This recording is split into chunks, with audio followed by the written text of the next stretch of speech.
Okay, good evening. So this is just a quick run through of some of the things we'd expect from a good practical write-up in your GCSE chemistry. So we're using the caboodle practical, one that we got from the Nelson Thorne, which is the rate of reaction between sodium thiosulfate and the hydrochloric acid.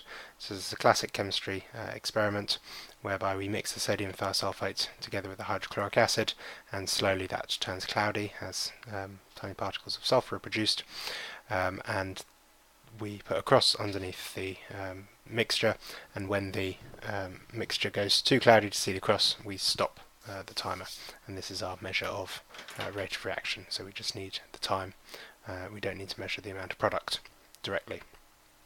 So this is the experimental sheet that you used in the lab session. So you'll have a paper copy of this, and it's also on Show My Homework. There's various questions there. The most important thing in terms of carrying out the write-out and doing a good job of it is just how good is my practical write-up sheet, and as discussed in the lesson, if you go through all these different points, then you will do a decent job of the write-up and get a very good grade. Okay, so if we just run through how one might do that kind of write-up. So to start with, use your favourite word processor, and the first thing I would always do is save this.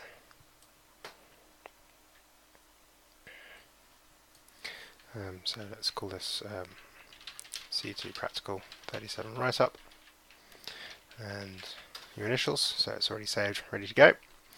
And then give yourself a title, an investigation into how temperature affects rate of reaction.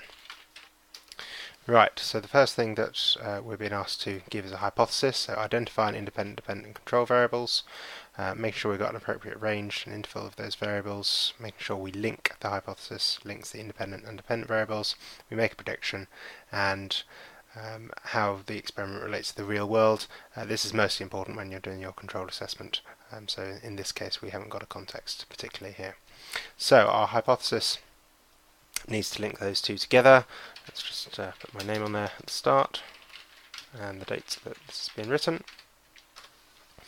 And my hypothesis needs to link together my independent and dependent variables.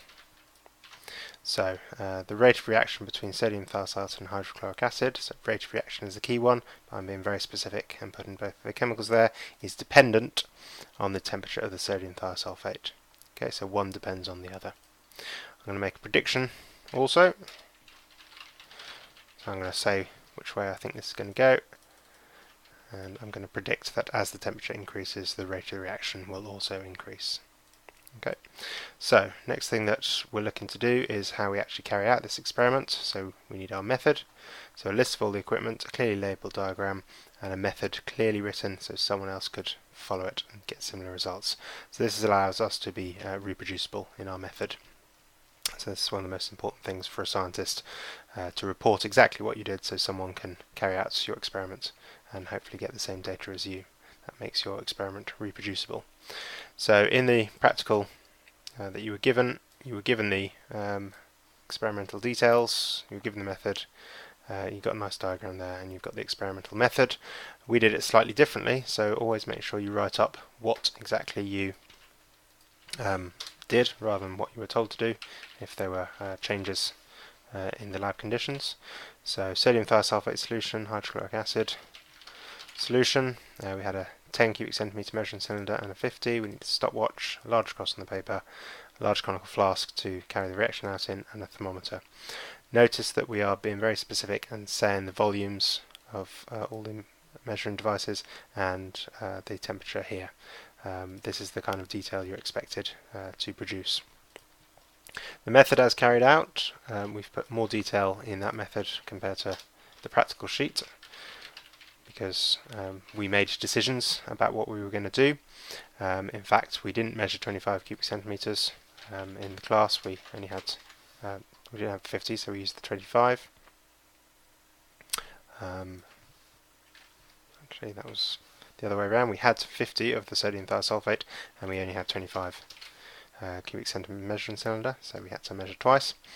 We did put the 5 of acid in using the measuring cylinder. We swirled it twice, placed it over the cross, started the timer, and waited until the cross disappeared. And this is one of our important control variables. We made sure it's the same person every time. We then cleaned everything carefully so there was no contamination between each experiment, and then we repeated, but we heated the conical flask with the sodium thiosulfate to our chosen temperatures above room temperature, and we're just noting here the range and interval for completeness, swirling it in the water bath, and then using the thermometer to measure that temperature. So again, we're being very explicit, saying what equipment we're using to do what, which is a little bit of overkill really, because anyone following this should know how to use a measuring cylinder, but for completeness, and especially at GCSE, we want to see this level of detail. Okay, and then again for completeness, as indicated here, identifying all our variables, independent, dependent and control. So just to be very explicit, and again to help you out in your controlled assessment, just to indicate that you understand the difference between them. Our independent variable is our temperature of the thiosulfate, our dependent variable is the rate, and there's always lots of different control variables. There's always more than one, so you need to just think through what they might be. So we had all the volumes, the person watching it, the number of swirls of the flask, and although equipment normally isn't a control variable, in this case, if we had changed the size of the conical flask, that would have affected our results. So that's a useful one to put in there. So that's it all set up. If we want a diagram from that, you can either draw it by hand, or we could put that in there just to help the next person identify what's going on. So after we've got the method, we were given a table. So temperature in degrees Celsius, 5 different temperatures given, time. Our rate of reaction in this case is just 1 divided by time, so normally we'd have amount of product here on top, but as we're not measuring this directly, we can just use 1. And then to make the numbers a bit more useful, we're multiplying by 1,000 to make it easier to plot. So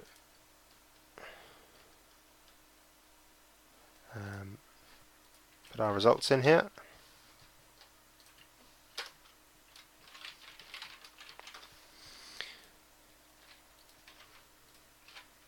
So here I've been a bit more explicit in the table. I've said exactly what the variable was, temperature of the sodium thiosulfate.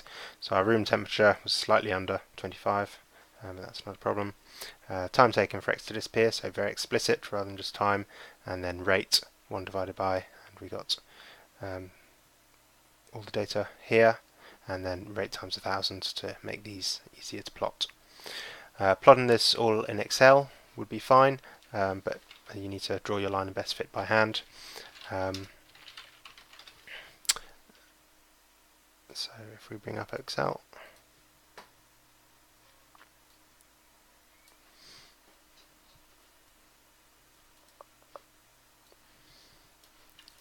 so just in here, we don't need to put the full details in, we just need to give it some headings.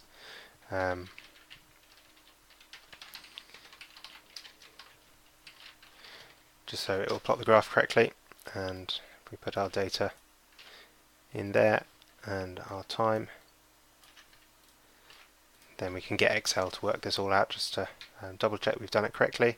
So that would be 1 divided by the time cell, and that would be this cell times 1,000. And if we copy this down, we've got the data we expect, and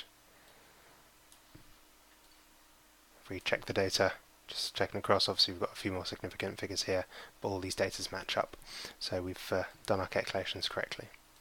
So we want to plot temperature against rate times 1,000, so select the 2 columns, so select the first column, press Control on your keyboard and hold it down, select the second column, and then go to Insert and Scatter, and that will bring us our basic graph. We don't want the key, because we've only got one set of data here. We won't title it here, we'll title it in the report, and then we want to give it an axis title. So we want axis titles down here, and we want that one, so that would be rate of reaction times 1,000, so x to the minus 1, and we also want a horizontal axis, that one there. So this was temperature of sodium thiosulfate in degrees Celsius. Okay, we could start at 0, but that means our graph is rather bunched up over here.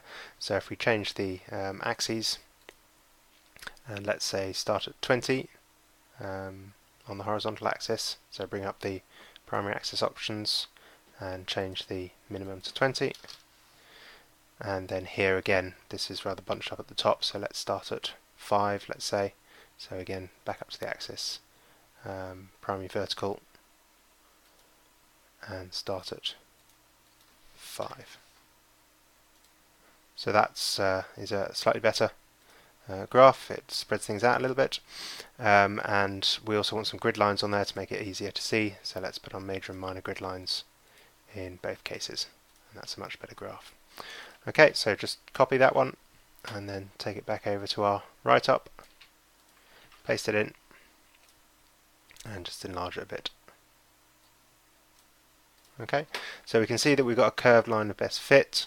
In Excel we could get Excel to plot a line of best fit, but it's expected that you do this by hand, so we could just right click on that, add a trend line, and if we give it an exponential, it probably gives a nice smooth curve. That's not too good, so let's try something else. Add a trend line, let's give it a power, see if that one gives it. No, that's not good. And let's try one more before moving on. Yes, there we go. So a polynomial fits that quite nicely, and that goes through the curves. So you could do that, although as I say, we're expecting you to draw lines best fit by hand if you do this in Excel. So just for completeness, we'll take that one across into our report. So we've got a nice line of best fit there. And then we need to interpret it. So if we look at our graph, anytime we interpret it, we must mention our independent variable, mention our dependent variable, mention how they're linked together. Are they linked at all, or is it just completely random, so no correlation? So here we've got a correlation. As the temperature increases, so does our rate of reaction, but it doesn't increase in a linear fashion. It doesn't go up in a nice straight line. It starts off slowly, and then the increase gets faster and faster. So we need to indicate that in our analysis. We need to mention some data, so we need to pick some points and do some analysis on this to show how it's increasing, and then we need to link it back to the theory. So if we do all of that, we've done a decent conclusion. So if we give this a graph title here,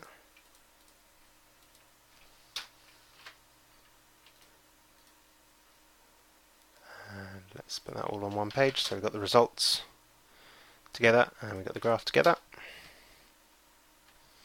So our graph title is just a very simple graph to show how rate of reaction between the two chemicals varies with temperature.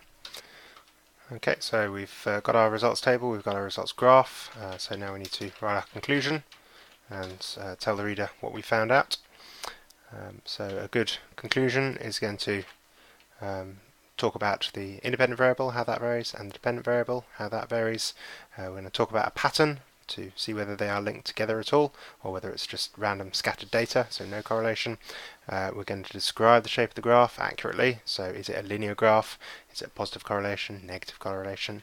So in this case, as temperature increases, the rate of reaction increases, and it increases slowly to start with, and then it increases faster as temperature increases.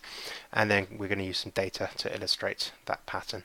Finally, we'll link back to theory to make it more than just a graph, to actually say what's going on in the real world in terms of the chemistry.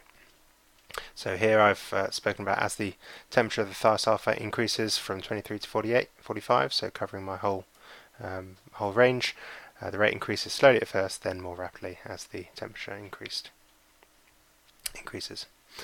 So for example, at 30 degrees my rate is 6.7. With a 5 degree increase, the rate increased by, and I've calculated the increase in rate, and a further increase of 5 degrees Celsius to 40 increase the rate to by 1.3 to 8.7. So you'll notice I'm mixing my past tense and present tense here, so this is one thing that I'll come back to and check on when I'm doing my final read through. And then this is the last bit. This is what gets you the really good marks on practical write-up. We're linking it to the theory. So this rapidly increasing rate of reaction fits with collision theory, which is what this whole topic's about. And I'm stating collision theory, so for a reaction to occur, particles must first collide, and they must have sufficient energy, so that's our two factors. By increasing the temperature, the particles move faster, so they collide more often, so link into the first step, and more particles have sufficient energy, so link into the second step. Okay, so I've concluded, I've linked back to theory, so I've done all the different parts there. Now I want to evaluate it, to say how it went and whether I can make any improvements, and then thinking about all the different reliabilities and validities. So if we go back to our practical sheet and have a look at what's required in an evaluation, talked about sources of errors in my experiment, written about how I can modify it to minimize the errors, and linking it to the context if I had a context. So again, that's not necessary in this one. So two main types of errors you need to think about are anomalies and random errors. So it fits the theory well, so that's a good start. It shows that we've got some decent reliability if we're we've got decent reliability if we're fitting with chemical theory. Repeating twice more, this allows us to improve our repeatability, and the errors that we're interested in are our anomalous results, which are the ones that are not fitting the data, not fitting the pattern very well, so we exclude them. If we're out of the lab, or if we're in the lab, we want to repeat the experiments, so we've got the full 3 repeats. And then we calculate our mean average for each temperature, and this minimises random errors, those small errors in every experiment that we can't do anything about, even if we're as careful as possible. So that looks at repeatability. If we want to improve our reliability further, we look at reproducibility, which is someone else reproducing our experiments, which is why we go to the bother of doing this practical write-up. And if we look at our data compared to their data, and we get similar patterns in data, then we can consider that we've got a good reproducible experiment.